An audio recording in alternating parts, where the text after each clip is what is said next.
Assalamualaikum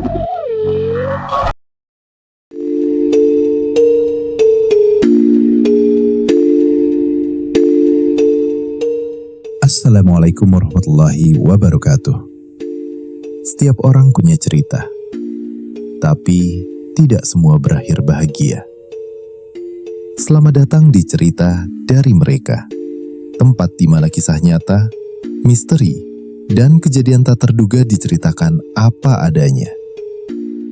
Malam ini, sebuah kisah tentang perjuangan merantau yang berubah menjadi mimpi buruk karena iri, dengki, dan santet dari orang terdekat sendiri. Apakah benar orang yang kita percaya justru bisa menjadi musuh paling berbahaya? Simak ceritanya sampai akhir.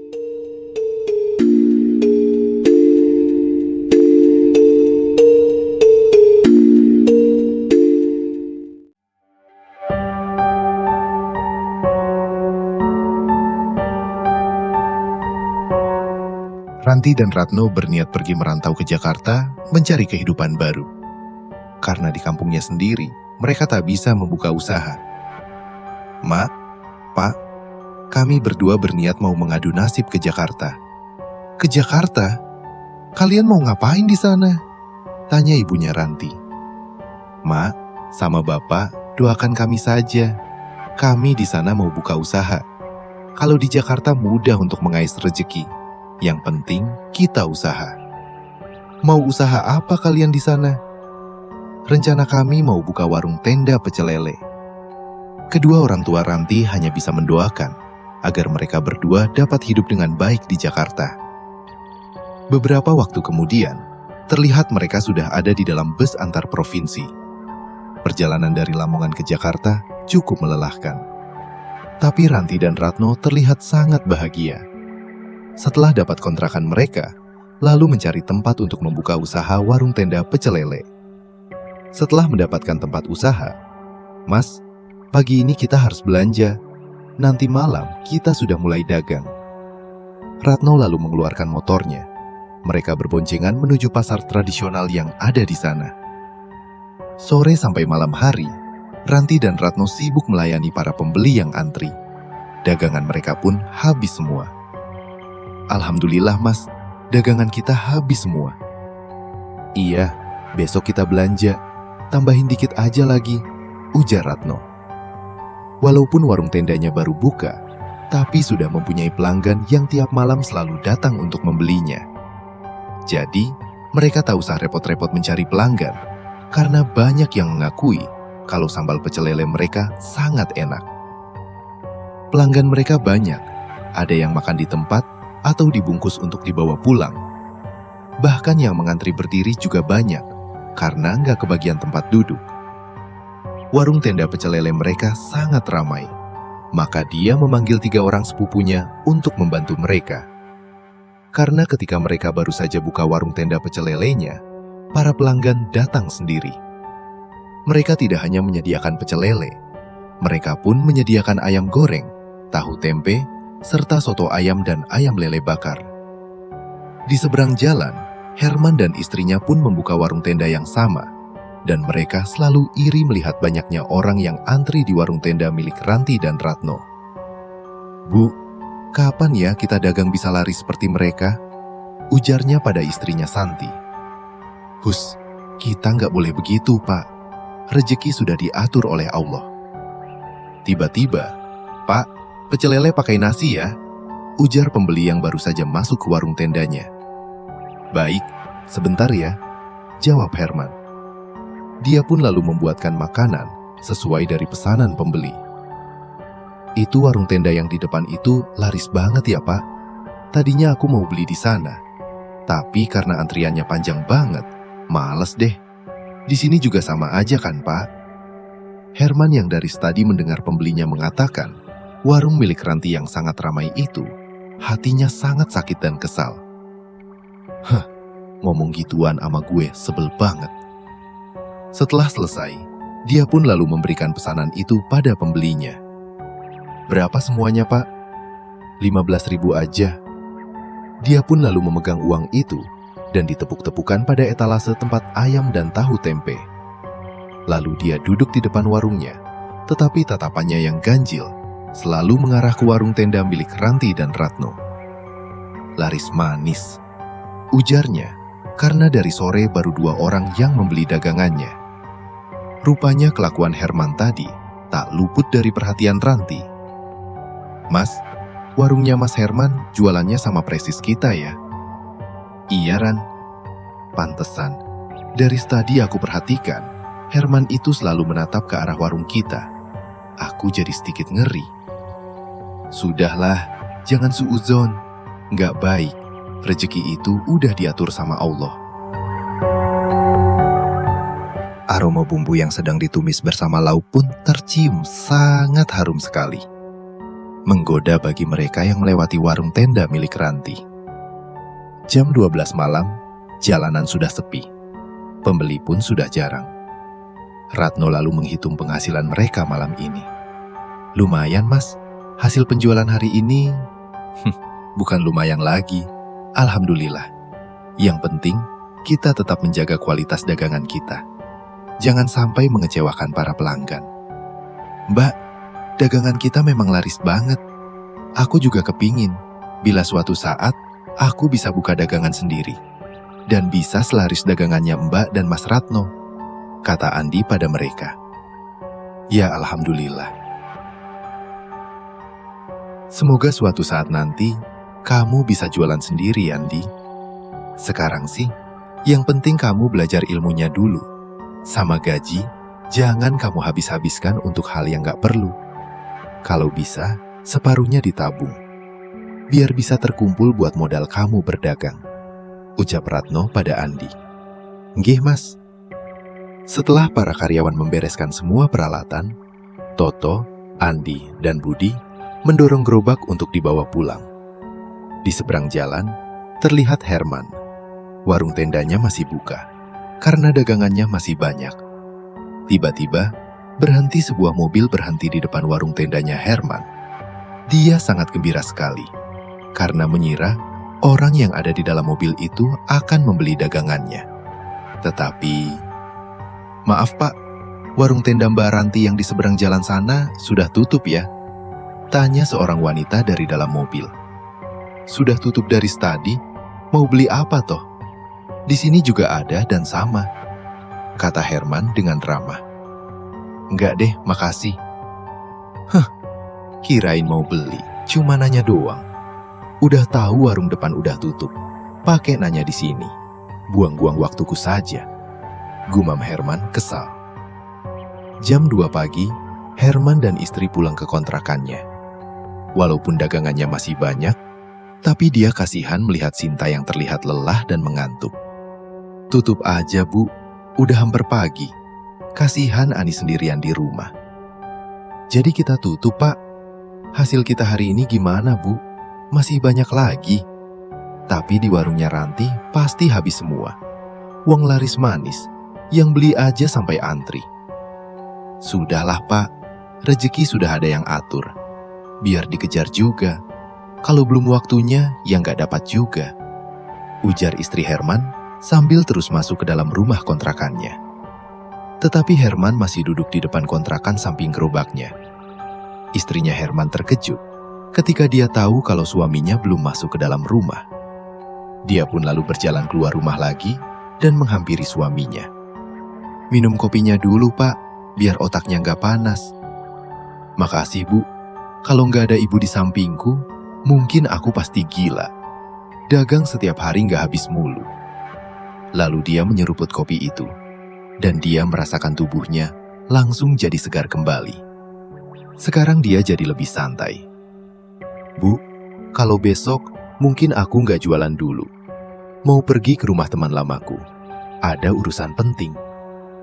"Ya udah, kamu pergi sana. Tapi ingat, kamu harus hati-hati di jalan." Herman menganggukkan kepalanya dan kembali dia menyeruput kopinya sampai habis. Pagi-pagi sekali, Ranti dan Ratno terlihat berboncengan naik motor. Mereka mau pergi ke pasar untuk berbelanja keperluan dagangannya. "Ran, belanjaan ini udah semua lengkap. gak ada yang ketinggalan, ujar Ratno suaminya sambil memasukkan barang-barang belanjaan ke dalam keranjang yang mereka sangkutkan di kanan dan kiri motor, dengan maksud kalau bawa belanjaan jadi mudah. Kayaknya gak ada yang ketinggalan deh. Sekarang kamu pulang duluan, aku mau cari sarapan dulu. Ratno mengangguk mendengar perkataan istrinya itu. Ratno pun lalu melajukan motornya meninggalkan pasar itu. Sementara Ranti masih masuk lagi ke dalam pasar. Dia berjalan menuju warteg langganannya yang ada di belakang pasar. "Bu, beli 5 bungkus nasi serta lauknya," ucap Ranti pada pemilik warteg yang merupakan seorang ibu paruh baya. "Lauknya apa, Neng?" tanya pemilik warteg itu. "Lauknya terserah sembarang, apa aja juga doyan," ucap Ranti santai. Ranti terkejut ketika merasakan ponselnya bergetar. Dia pun langsung mengambil dari saku celananya. Ketika dia melihat ke layar, rupanya ibunya yang menghubunginya. "Assalamualaikum, Bu, ada apa?" tanya Ranti cemas. "Waalaikumsalam, Du. Ibu mau minta uang untuk bayaran anakmu sekolah," jawab ibunya dengan nada sedih. "Ya udah, nanti aku transfer, Bu. Sekalian ama uang untuk belanja bulanan ibu di kampung." "Makasih ya, Du. Sing hati-hati jualannya." Setelah mematikan ponselnya, dia pun lalu mengambil nasi pesanannya. Lalu ia melenggang keluar meninggalkan warteg itu. Dan dia pun berjalan ke ATM yang ada di salah satu minimarket yang dekat pasar dan langsung mentransfer uang untuk ibunya yang ada di kampung. Selesai mengirimkan uang, Ranti langsung kembali pulang ke kontrakannya dengan menggunakan ojek. Tapi, sesampai di kontrakannya, dia langsung membantu Ratno mempersiapkan bahan-bahan dagangannya. Dia pun teringat akan sepupunya yang satu, yaitu Andi. "Loh, Andi mana? Dari tadi kok aku nggak lihat?" Ranti celingukan mencari keberadaan Andi sepupunya itu. "Tadi dia pulang mendadak, katanya ada urusan di kampung," ucap Toto. "Kok pulang nggak pamit sih? Kalau urusan uang untuk keluarganya, harusnya bilang biar ku transfer. Jadi nggak usah pulang mendadak kayak gini," ujar Ranti menyesalkan tindakan Andi yang seperti itu. "Sekarang kalian semua sarapan dulu." Setelah sarapan, mereka pun lalu mempersiapkan semua barang dagangan ke dalam gerobak. Tapi semuanya diam saja, tidak ada yang menjawab. Setelah menyelesaikan semua persiapan kebutuhan dagangan, mereka pun lalu istirahat tidur.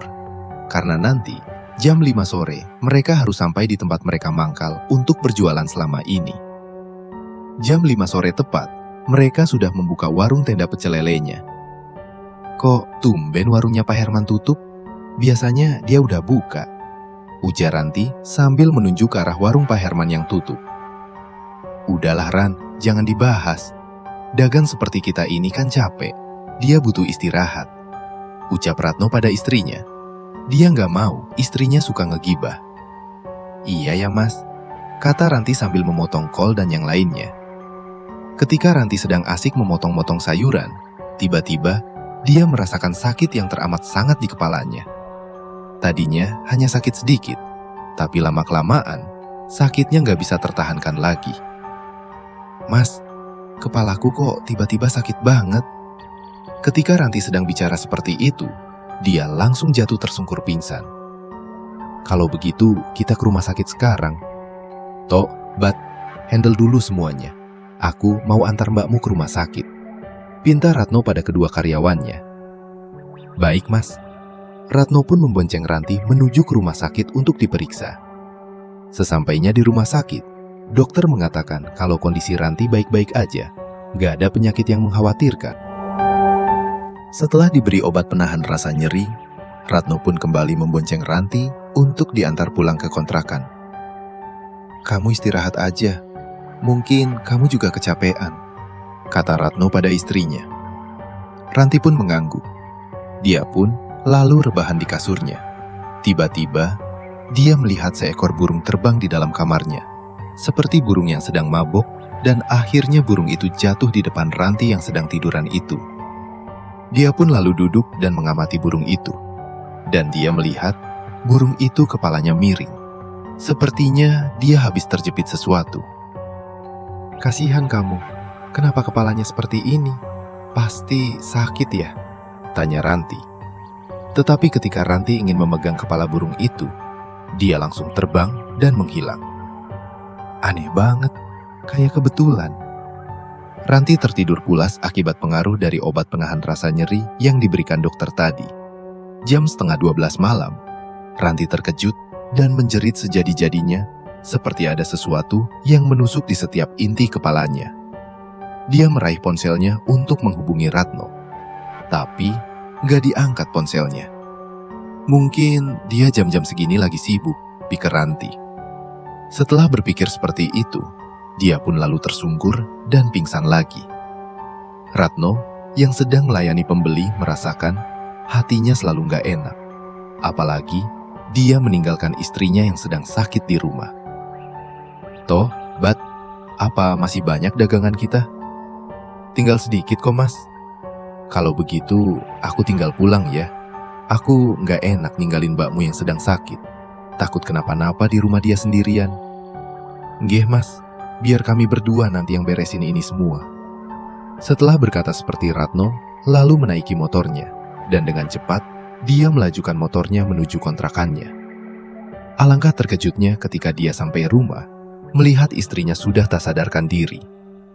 Dia lalu berpikir dengan cepat, kalau sakit yang diderita istrinya adalah bukan penyakit medis, dan ini harus dibawa pulang ke kampung.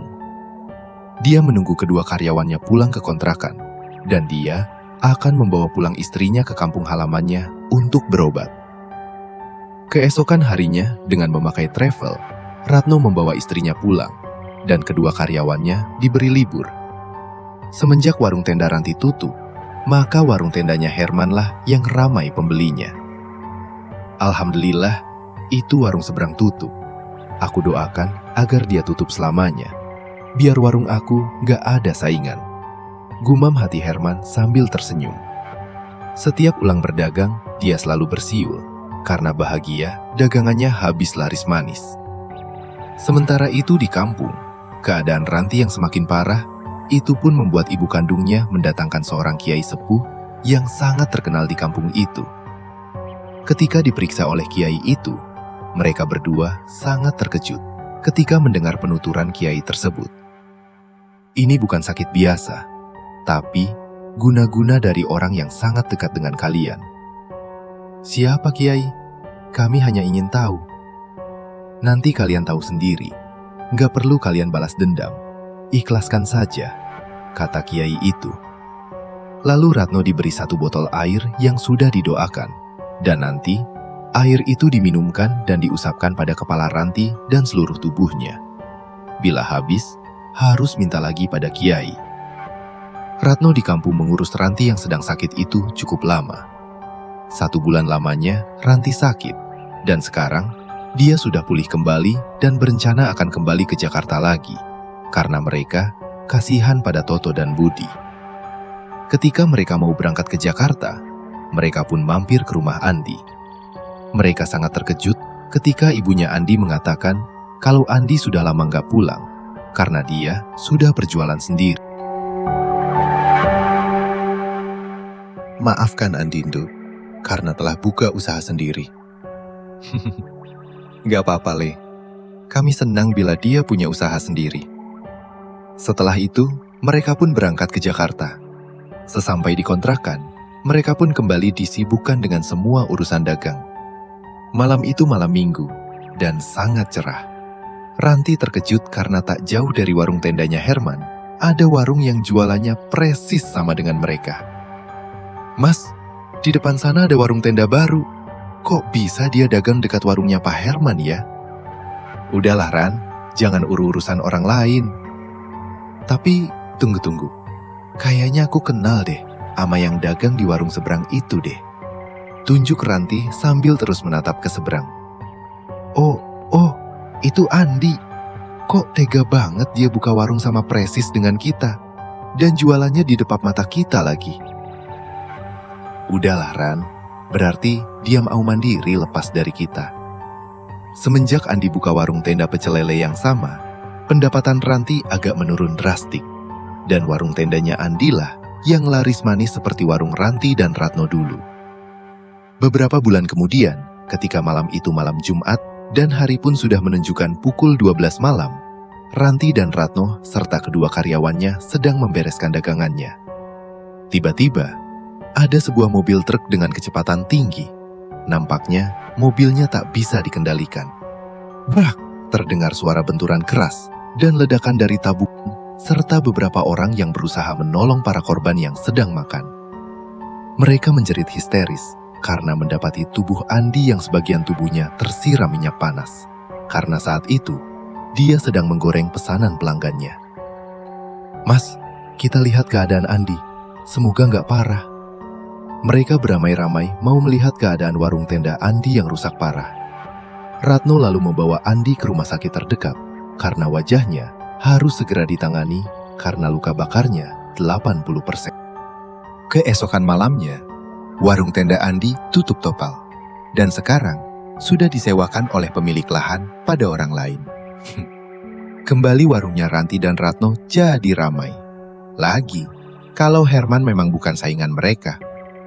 1 bulan kemudian, Ranti berencana kalau mereka semuanya akan menjenguk Andi di kampung. Karena, biar bagaimana, dia masih sepupunya. Mereka semua sangat terkejut ketika melihat keadaan Andi yang terlihat semakin parah. Wajahnya pun sudah sangat sulit dikenali. Karena dari wajah dan kepalanya, banyak mengeluarkan cairan yang berwarna kehitaman dan berbau sangat busuk, bercampur dengan bau bunga Kamboja yang sudah busuk, serta bau basah tanah kuburan. Untuk bicara pun sangat sulit. Ratno hampir muntah karena nggak kuat dengan bau busuk yang menyengat. Ranti hanya menutup hidung sekali-kali karena dia pun merasa mual ingin muntah. Tiba-tiba, dia yang sedang sakit berlutut di kaki Ranti dan meminta maaf. Karena dulu, yang membuat Ranti sakit adalah dirinya. Karena dia merasa iri dengan semua keberhasilan Ranti dan Ratno. "Kami sudah memaafkan dan mengikhlaskan semuanya. Yang penting sekarang, kamu harus sembuh." Ranti mengatakan itu semua, walaupun sebenarnya dia sangat terkejut. Kok tega-teganya sepupunya sendiri menyantet dirinya? Setelah dari rumah Andi, mereka pun lalu sowan ke rumah Kiai Sepuh untuk berterima kasih karena dia sekarang telah sembuh. Dan yang lebih penting, pelakunya sudah ngaku sendiri. "Kalian sekarang udah tahu siapa pelakunya kan?" tanya Kiai Sepuh, dan dijawab dengan anggukan oleh mereka. Memang sesuatu yang didapat dari menjahati orang lain, akibatnya akan dia terima sendiri. Dengan istilah siapa yang menanam, dia yang akan menuai. Beberapa hari kemudian, ketika mereka semua mau kembali ke Jakarta, mereka mendengar kalau Andi telah meninggal dunia.